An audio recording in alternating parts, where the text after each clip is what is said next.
Hi everyone, welcome back to CFL, Haven for the Classic Film Lover.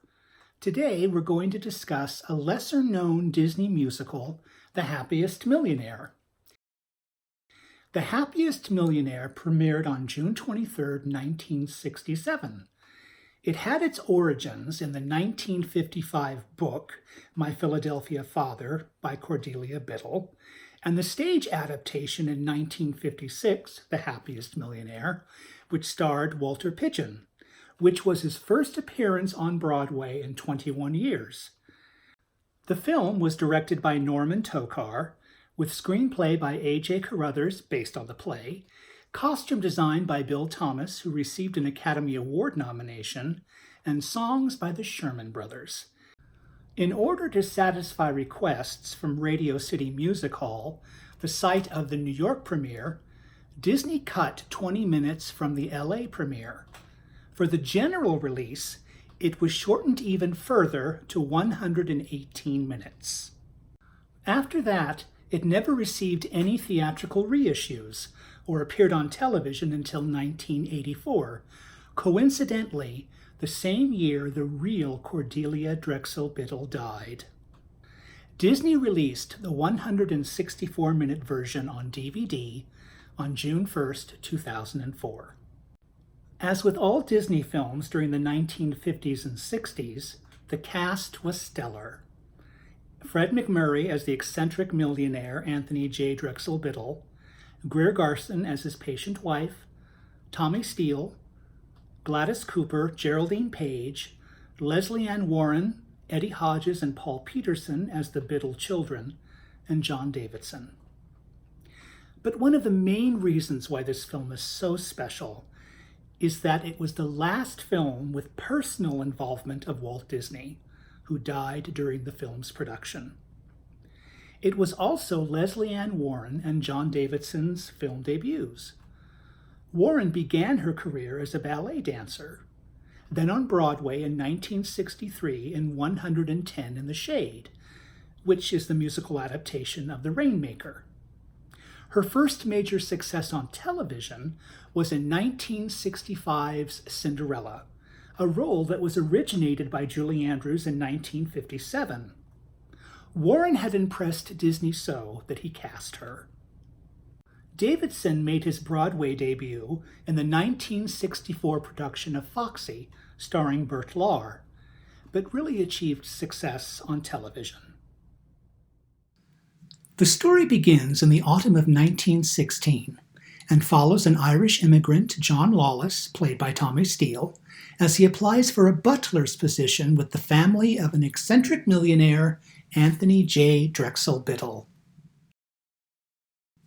Fortuosity is probably the film's most popular song. It was also covered by Carol Burnett, Nancy Sinatra, and Vic Damone, to name a few.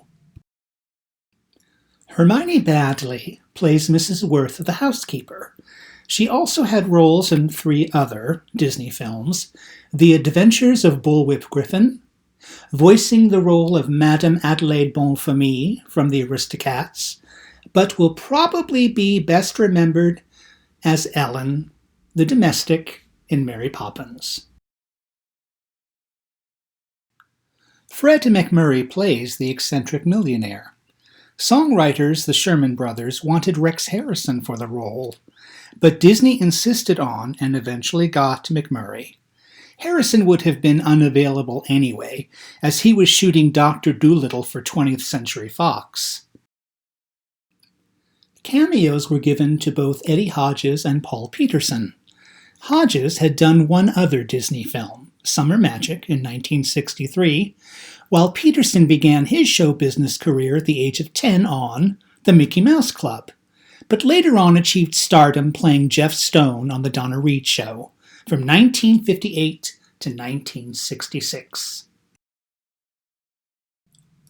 Frustrated by the fact that her father and brothers seemed to scare away any potential suitors, and with a little help from her favorite aunt, Cordy decides to enroll in an all-girls school.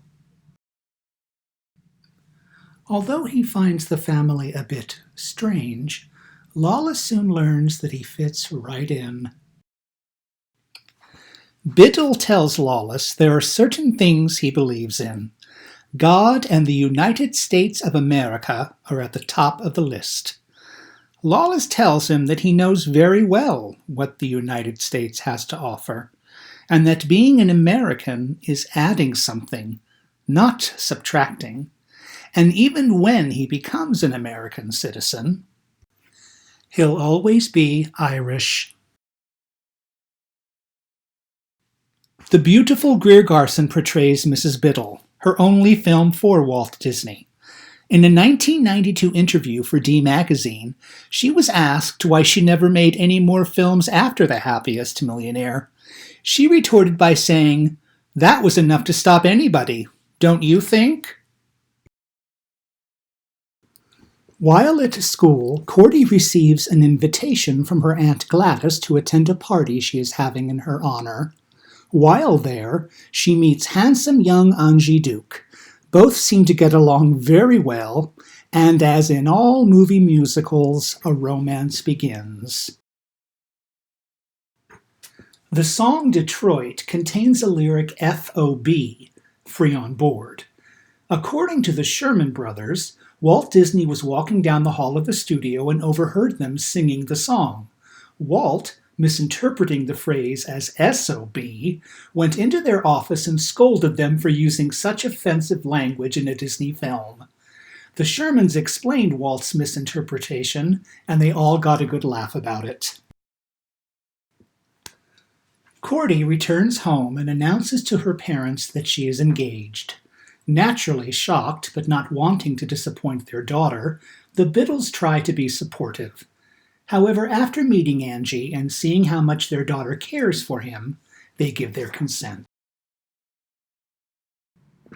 While at the Biddles' home in Philadelphia prior to the wedding, Mrs. Duke tells her son how annoyed she is that the Duke family has yet to receive wedding invitations. During their discussion, Aunt Mary arrives, and when meeting Mrs. Duke, is not impressed. To watch the incredible Gladys Cooper and the legendary Geraldine Page claw each other during the song There Are Those is hysterical. Though neither actress had ever sung on film, they both do a marvelous job. However, it has been said that Geraldine Page told musical director Jack Elliott she was terrified of singing. When coming home to an empty house, this tender moment between the parents was a joy to watch. The scene was cut after the 1967 general release, then restored for the 2004 reissue on DVD. It also contained the song It Won't Be Long Till Christmas, which in my opinion was the Sherman Brothers at their best. It was also the only other time that Greer Garson had ever sung on film, the first being Random Harvest in 1942. As in all Disney films, every conclusion is a happy one. Biddle receives word that he has been accepted for military service, which gives him a new lease on life, and to his neighbors some much-needed peace as well. Critical reception of The Happiest Millionaire was not very kind. Roger Ebert of the Chicago Sun stated, "Adults will find the plot thin and the characters one-dimensional." Bosley Crowther of the New York Times wrote, "The whole picture is vulgar.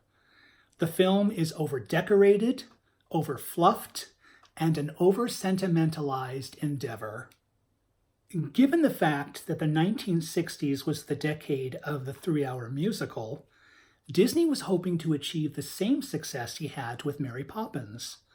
Unfortunately, The Happiest Millionaire was not that success. That would come later in the 1968 Academy Award-winning musical Oliver, which thus ended the decade of the 3-hour musical. Still, giving all of its negative critiques, The Happiest Millionaire is still one of my favorite Disney films. So, tune in next time when I discuss my favorite supernatural romantic masterpieces, 1947's The Ghost and Mrs. Muir. And always remember, with all of the thousands of channels out there to surf, do yourself a favor and watch a classic. You won't regret it. Bye, everybody.